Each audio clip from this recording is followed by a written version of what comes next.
অবৈধভাবে সম্পত্তি দখল ও জোর জবরদস্তি করে বাস্তবিকটা মাটি থেকে উচ্ছেদের ঘটনায় বেলোনিয়া আদালতে দ্বারস্থ এক দম্পতি। 40 বছর ধরে বাস্তবিকটা থেকে উচ্ছেদের চেষ্টা ঘটনায় সুষ্ঠু বিচার চাওয়ার পাশাপাশি অবৈধভাবে সম্পত্তি দখল মুক্ত করে তাদের সম্পত্তি ফিরিয়ে দেওয়ার আর্জি জানিয়েছেন।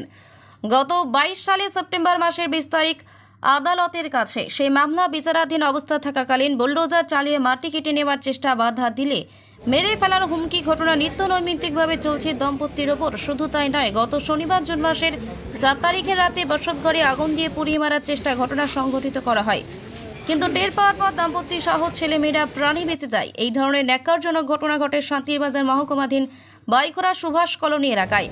যদিও বা এই দম্পতি শান্তিরবাজার থানার দ্বারস্থ হয়ে ঘটনার বিষয়ে সুষ্ঠু তদন্তক্রমে দোষীদের দৃষ্টান্তমূলক শাস্তির দাবি করে শান্তিরবাজারে বাসিন্দা প্রদীপ মজুমদার, রাজু মজুমদার ও কৌশিক চৌধুরীর বিরুদ্ধে মামলা দায়ের করেন গত রবিবার 5 জুন। আপনার নাম কি কইছেন? আমার নাম শ্যামল সরকার। বাড়ি কোনখানে? বাড়ি শান্তিবাজার সুভাষ কলোনি। কি হয়েছিল গো?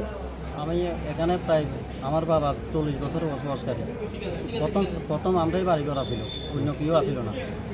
এরপরে অবৈধভাবে আগে আসিল খাস জমিতে। এরপরে আমার মামা আমরা দিব কইয়া নিজে চুরি করিয়া অ্যালটমেন্ট করে লাগছি। এরপরে অ্যালটমেন্ট এলাকা ক্যান্সেল এলাকা আমি ডিএম অফিসে দরখাস্ত দিচ্ছি। দরখাস্ত দেওয়ার পরে এটা এসডিএম অফিসে আছে। এসডিএম অফিস থেকে তহসিলে ইনকোয়ারি করিয়া গেছে এবং কেসও দিছি, বহুতবার দিছি। আমি কোনো সুবিধাও পাইতে আসি না।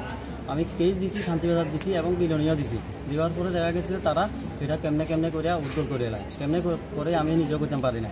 কিন্তু এখন আমার হামক দমক দিয়ে আমার বাড়ির মধ্যে ডজার আনিয়া মাটি টাটি কাটটা যা অবস্থা আমার দূরে মারতে লাগছিল প্রতিপন্দারের। এখন আপনারা কি চান? আমরা সুষ্ঠু বিচার চাই। আমরা সুষ্ঠু বিচার চাই। আমরা বিচারটা যাতে ঠিকভাবে যাতে কোনখানে গেছেন? গেছি আমরা বিলনীয়া আছি, 2-3 বার আছি। এরপরে এসডিএম অফিসে গেছি। এরপরে আমরা শান্তিবাজার প্রথম পিএসের কাছে আমরা অ্যাপ্লিকেশন দিছি। এরপরে আমরা বিলনিয়ার থেকে আবার অ্যাপ্লিকেশন দেওয়া হয়েছে, কমিশনের কাছে দেওয়া হয়েছে এবং এসপিওর কাছে দেওয়া হয়েছে। এটা আবার শান্তিবাজার আছে, শান্তিবাজার থেকে আবার আমার বাড়িতে আছে ইনকোয়ারি করিয়া গেছে এতটুকু এবং তহসিলেও ইনকোয়ারি করিয়া গেছে অ্যালটমেন্ট ক্যান্সেল হয়ে।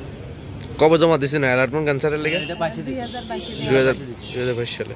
ব্যুরো রিপোর্ট, জনতার দরবার।